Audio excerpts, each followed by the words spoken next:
Selamat siang dan selamat datang di acara Debat Ekonomi 2024. Bersama saya Glenn Sebastian Karusin selaku pembawa acara debat hari ini.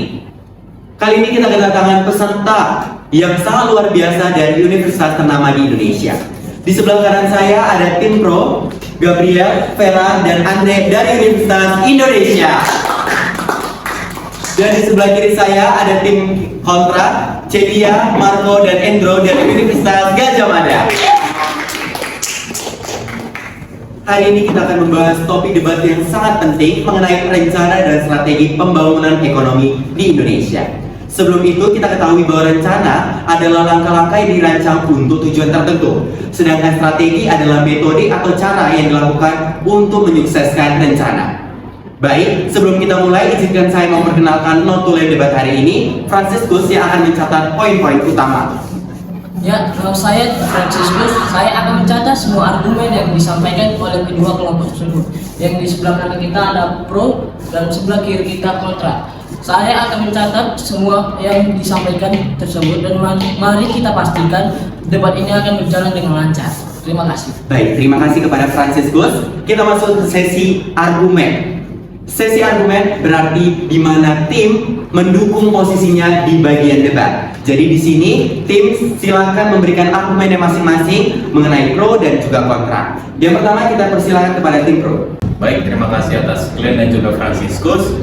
Nah, yang seperti kita tahu pada saat ini Indonesia sedang gencar dalam namanya melakukan pembangunan perekonomian dan juga pembangunan infrastruktur. Nah, kami dari para kelompok pro percaya bahwasanya strategi dan rencana yang telah dilakukan pada saat ini itu sangat penting untuk meningkatkan pertumbuhan perekonomian di seluruh Indonesia secara merata. Salah satunya itu seperti PSN. PSN adalah proyek strategi nasional, yang dimana proyek ini itu mencakup seperti pembangunan jalan tol Sumatera Jawa dan juga kereta api cepat Jakarta Bandung. Nah, yang dimana keuntungannya bagi kita ini dapat meningkatkan konektivitas masyarakat antar wilayah dan juga memudahkan di distribusi barang.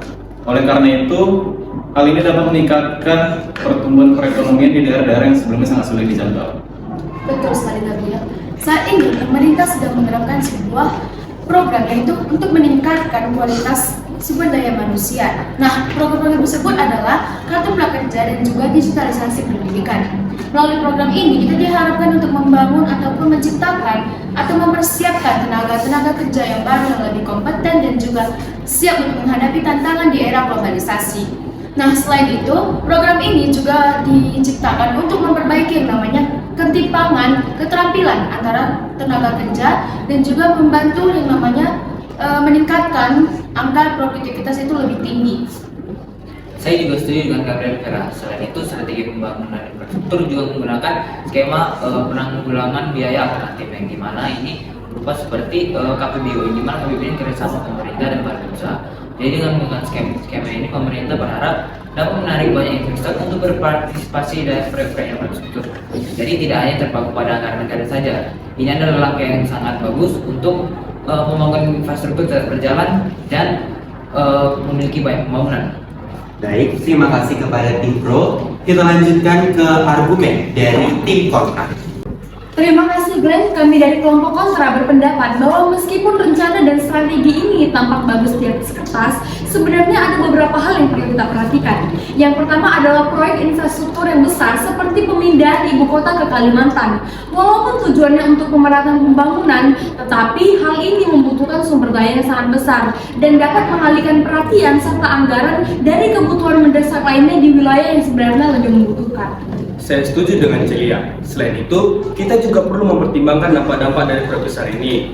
Dan apabila proyek besar ini tidak dikelola dengan baik, itu dapat merusak lingkungan. Seperti kita ketahui, Indonesia memiliki keanekaragaman hayati yang sangat tinggi. Apabila tidak dikelola dengan baik oleh pemerintah dan hati-hati, itu dapat merusak lingkungan. Ya, seperti yang telah disampaikan oleh rekan-rekan saya, bahwa pembangunan yang hanya berfokus pada pembangunan kunci saja dapat menyebabkan ketimpangan antar daerah. Contohnya seperti pembangunan jalan tol Trans Sumatera dan jalan tol Trans Jawa. Mungkin jalan tol ini akan membuat keuntungan yang besar bagi daerah-daerah yang sudah berkembang. Namun daerah-daerah yang tertinggal justru akan semakin tertinggal. Hal ini akan menyebabkan ketimpangan yang lebih besar. Baik, terima kasih atas argumennya dari tim kontra. Selanjutnya kita masuk ke sesi rebuttal debat, di mana sesi rebuttal ini adalah bagian di mana tim akan menanggapi dan juga membantah argumen yang telah disampaikan tadi untuk melemahkan posisi mereka satu sama lain. Baik, kita masuk saja ke sesi rebuttal dari tim pro. Baik, kami mengerti akan kekhawatiran dari para kelompok kontra. Saya perlu diingatkan sekali lagi untuk para kelompok kontra bahwasanya pembangunan infrastruktur yang telah dilakukan pada saat ini itu sangat penting untuk meningkatkan pertumbuhan perekonomian yang lebih inklusif. Ini mana dengan adanya infrastruktur yang lebih baik, maka akan mempermudah masyarakat yang ada di daerah yang sebelumnya sangat sulit dijangkau mendapatkan akses untuk ke pasar, untuk membeli barang, perlengkapan ataupun kebutuhan mereka. Lalu juga mendapatkan akses untuk mendapatkan layanan seperti rumah sakit, sekolah, dan juga polisi ataupun lain sebagainya. Oleh sebab itu, ini akan meningkatkan pertumbuhan perekonomian lokal mereka. Nah, mengenai dampak lingkungan, kami setuju bahwa hal ini memang sangat penting. Nah, saat ini sebagai informasi, pemerintah itu sedang menerapkan program yang namanya Green Growth, di mana program ini itu untuk membangun ataupun Interupsi. Tidak, terima kasih. Saya lanjutkan. Di mana program ini tuh diciptakan untuk membangun yang namanya perekonomian berkelanjutan serta yang ramah lingkungan. Nah, program ini itu mencakup yang namanya penggunaan energi bersih, efisiensi sumber daya, dan juga pelestarian alam. Jadi kita tidak hanya membangun ataupun membangun yang namanya infrastruktur, tetapi kita juga menjaga yang namanya pelestarian alam. Oke, dan untuk pembangunan seimbang berarti kita maksudnya ini gimana? Berarti kita bukan meninggalkan wilayah daerah yang kurang berkembang, tetapi kita dengan memfokuskan daerah tersebut yang mempunyai potensi besar, sehingga dengan yang punya daerah potensi besar ini dapat menarik pemerintah untuk menarik investasi dan mengirimkan daerah tersebut kepada daerah-daerah lain. Contohnya seperti kawasan ekonomi khusus, yang dimana kawasan ekonomi khusus ini pemerintah berharap adanya penarikan investasi-investasi dari yang lain dan juga adanya penciptaan lapangan kerja baru pada daerah tersebut. Langsung saja, silakan tim kontra untuk menanggapi dan juga membantah argumen dari tim pro.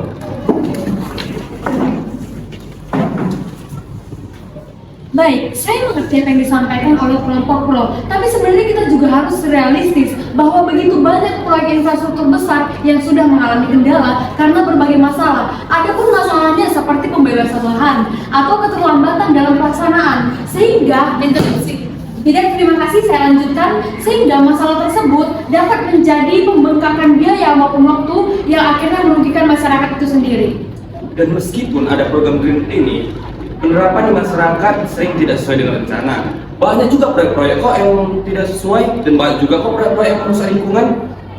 Ya, kita juga harus mempertimbangkan bahwa pembangunan infrastruktur yang hanya berfokus pada pembangunan fisik dapat mengabaikan kebutuhan dasar lainnya, seperti pendidikan dan kesehatan. Jadi pemerintah harus lebih bijak dalam mengalokasikan anggaran supaya pembangunan tidak hanya berfokus pada pembangunan fisik, tetapi semua sektor merata. Sekian, terima kasih. Terima kasih kepada tim pro dan juga tim kontra atas argumen dan juga rebuttalnya. Debat hari ini sangat informatif dan memberikan kita banyak perspektif mengenai rencana dan juga strategi pembangunan ekonomi di Indonesia. Jelas kita harus memandang dan juga mempertimbangkan program-program atau kebijakan yang harus dilakukan, bagaimana itu berdampak baik dari masyarakat, sosial hingga lingkungan. Baik, selanjutnya mari kita dengarkan notulen kita untuk memberikan kata. Terima kasih atas buat kalian. Saya sudah mencatat banyak poin penting bagi kelompok kedua tersebut. Dan di sini saya harap kelompok ini telah memberikan pandangan yang sangat baik dan menunjukkan bahwa pembangunan ekonomi sangat penting dan harus dilakukan secara baik-baik dan menunjukkan dan selalu memperhatikan berbagai aspek yang ada di masyarakat. Terima kasih. Baiklah, terima kasih. Kita akhiri debat hari ini. Terima kasih kepada peserta yang sudah berpartisipasi dan juga penonton yang sudah hadir. Mari kita terus mendukung pembangunan yang berkelanjutan demi Indonesia yang lebih baik. Terima kasih dan sampai jumpa di acara berikutnya. Halo teman-teman. setelah kita dengarkan dialog debat tadi, kita bisa membuat yang namanya slide presentasi. Slide presentasi caranya sangat mudah dan gampang untuk dibuat. Yang pertama kita tentukan apa topiknya, yang kedua kita tentukan subtopik, dan yang ketiga kita tentukan penutupnya. Topiknya sudah kita ketahui yaitu rencana dan strategi pembangunan ekonomi di Indonesia. Yang kedua kita tentukan subtopiknya yaitu pengantar mengenai rencana itu apa, strategi itu apa, dan pembangunan ekonomi di Indonesia itu apa, serta contoh-contoh dari rencana dan strategi pembangunan ekonomi di Indonesia. Lanjut, yang terakhir kita tentukan penutup. Penutup ini biasanya berisikan kesimpulan. Artinya kesimpulan ini mengenai intisari atau cakupan seluruh dari topik yang telah dibahas. Mungkin segitu aja, gampang bukan? Terima kasih.